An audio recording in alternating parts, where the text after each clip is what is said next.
you're acting with sound, and you, the footsteps that you portray have to be that of the person. The same steps, the same knock. It has to, like there's 20 different knocks. Uh, you're in a hurry. You're this. You're fighting. You're this, and all these knocks have to portray something. Uh, and doing sound effects or foleying, making differentiation, foleying, uh, it's not as personal as it was with, because sometimes they even use the footsteps that are on film, or they used to, and on tape. But you'll see a long shot of somebody walking, you hear, I mean, they're just steps. There's nothing to say what that character, nothing about that character. Like on, say, on The Whistler, you hear,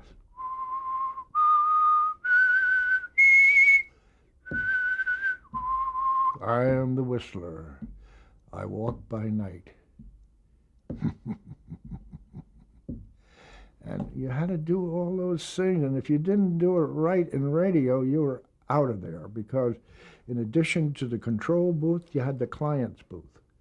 And the clients would very often bring their guests, who might be another sponsor, another large company, or so forth and so on, and they would sit there, and they were proud of this. This was like a baseball team to some of these people, and so if they didn't like the way you looked or anything like that, you were off the show. And so it was very, very scary, very frightening. And so you had to do everything precisely right. It was like walking a tightrope over the canyon, over the Grand Canyon. There was no net to catch you, nothing. You were out, your face, your career was on the line just about every time you stepped on that rope.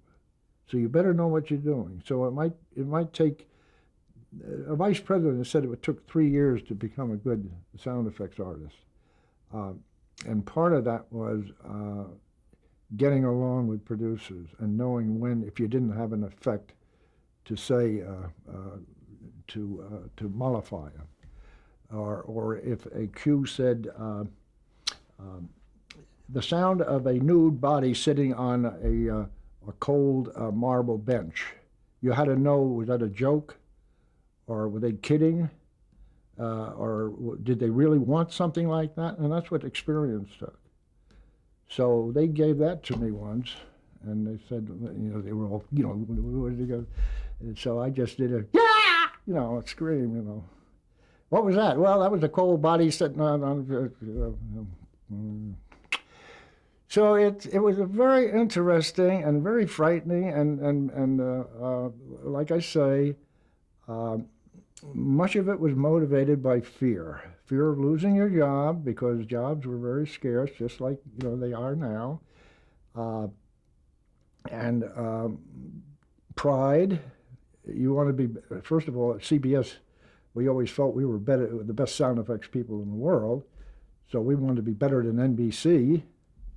And so it was a fear and pride, I think. And we did the best job we did every time we went into the studio. I mean, there was no kissing them off, because they could tell right away, the directors, whether you were faking it or what.